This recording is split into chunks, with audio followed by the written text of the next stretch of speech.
Hello friends, good morning. Welcome to my channel Santali blogger Sarika. और तेहन तो डेली रूटीन आपे संगे शेयर लगे और जो हर्बल प्रोडक्ट कना और जुदी हो पे नेल खान डिस्क्रिप्शन बॉक्स रे लिंक इन आपे पे नेल दाड़ेया और कुशिया खान अवश्य लाइक तीन पे अवश्य सब्सक्राइब तीन पे और बेल बटन टिप दा आलोबन हिड़िंग मा। चलो ताले बन नेल लगे।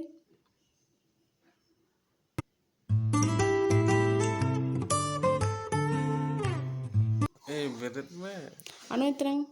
सेताले इᱧ डिस्टर्बिंग कना और इन दमे जपिद सनिंग कना और बाध्यते इन बेरेद हुइन तीन गया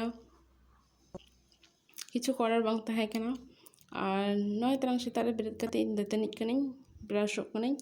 और ब्रश कते नय हुतुम फाच्चाइना फेस वाश दारिं फेस वाश और नय तरंग नेल दाड़े कना पुरोटाइन क्लीन का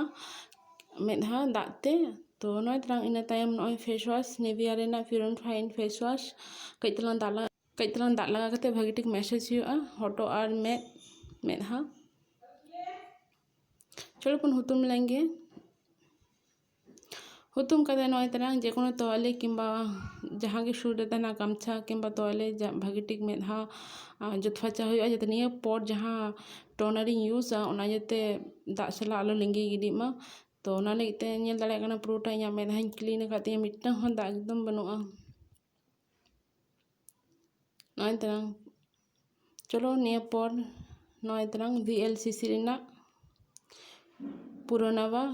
astringent टोनर कना नय दो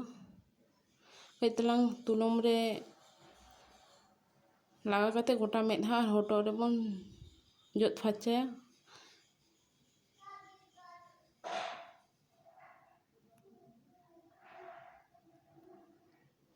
और मेद ठेन दो अवश्य आलोबन लगामा और इᱧ नासेना मेद रे बोलो गोदेना ताई मेद दा उडुक गोदेन तिña तो अवश्य मेद ठेन खन बो बंचाव कते बन दोहयमा झतो क्रीम गे और नय तरंग VLCC ना लवंगो मॉइस्चराइजर और दमे के भागी और जहां को मेकअप साना पेया मॉइस्चराइजर दरकार तो नो मॉइस्चराइजर अजो लेनखान ऑयली स्किन लगित के कना नो झतो प्रोडक्ट तो नो लवंगो मॉइस्चराइजर बन यूज दाड़ेया और इña फेवरेट कना नो लवंगो मॉइस्चराइजर दमे गिन कुसिया गया और इña ऑयली स्किन कना ताई और इन तायम नय तरंग सनस्क्रीन इन तो दाका चोंदाई गिन चूल्हा रे तो इña तो दमे के दरकार कना जहां को चूल्हा रे बन चोंदाई गया अवश्य सनस्क्रीन दो बन अजोग मा आलोबन हिड़िंग मा।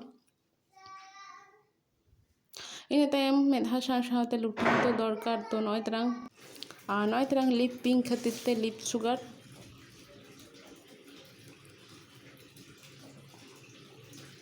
तो इन तायम नय तरंग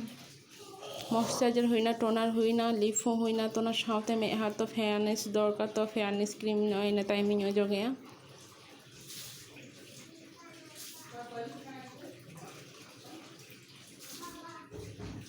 और इन तायम नय तरह मेला तरह हेंदे कान खातिर ते अंडर आइज क्रीम लगाया अंडर आइज क्रीम दो सब समय हर्बल प्रोडक्ट मन यूज मा और जते दामी तहन मा तो नय तरह घड़ी लगा कते कइतलांग मैसेज हुआ और मेद कना जेहेतु हर्बल प्रोडक्ट गेमन यूज मा और इᱧ डेली मॉर्निंग रूटीन कंप्लीट ना नेल दाड़े कान गया बन तो नौका गे डेली निजेरा मेधा जुदी बन रूप चर्चा तो दमे के भागी निजे लगित गे कना तो अवश्य सेता पारे मॉर्निंग रूटीन दो बन कराव मा ताहले जोहार।